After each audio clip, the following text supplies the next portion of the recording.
Leo ndani ya Yeta Show niko na vijana wawili ambao waliweza kusaidiwa naye Bishop siku ya Jumapili. Na siku ya leo wako hapa na mimi na ningependa nisikie kidogo experience yao pia na vile ambavyo wana feel hapa ndani. Leo mambo iko safi kabisa. Habari zenu? Nzuri sana. Uko aje? Niko fiti. Aha. Tuambie unaitwa nani? Kwa majina naitwa Samuel Njoroge Ng'ang'a. Aha. Na nimezaliwa Ruiru. Aha. Mimi ni wa 2004. Yeah. Asante. Na Yesu ni mwokozi wa maisha yangu. Asante. Mimi nimezaliwa na familia iko humble mzuri. Alafu mimi nimekula shida mingi kwa street.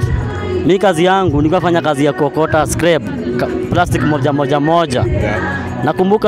Nakumbuka last week Friday ilikuwa siku kama ya leo. Ilikuwa hapo Ruiru town, tulikuwa tunafungua kwa Boni Mobile Spare. Hiyo siku mimi nilikuwa Ruiru.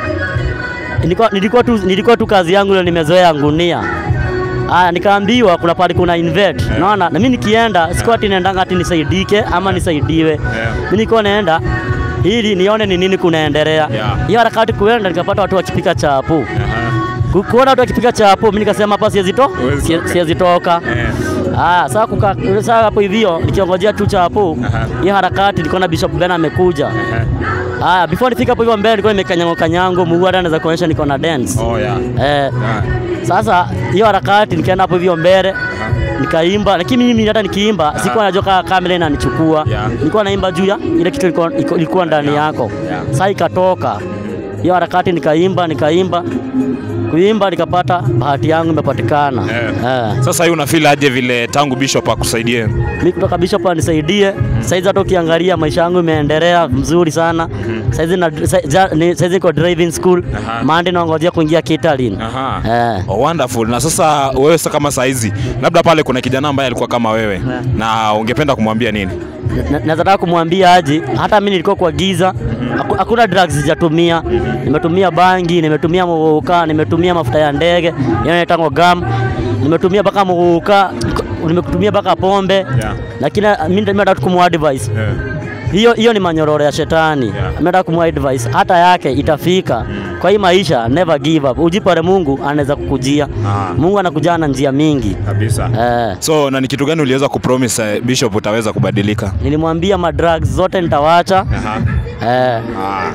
Asante kabisa my guys, acha pale pia tuweze kusikia mwingine ambaye yuko hapa. Mambo poa sana. Uko fresh? Niko fresh kabisa. Unaitwa nani? Mimi kwa majina naitwa Isaac Maina. Isaac, unasikiaje tangu Bishop akuokolee? Unaona siku hizi maisha iko safi sana? Maisha iko sawa. Juu ya hii maisha haijakuwa sawa juu ya kitu kingine. Imekuwa sawa juu ya Mungu kupitia Bishop na kupitia mwenye kunirecord Kororia TV.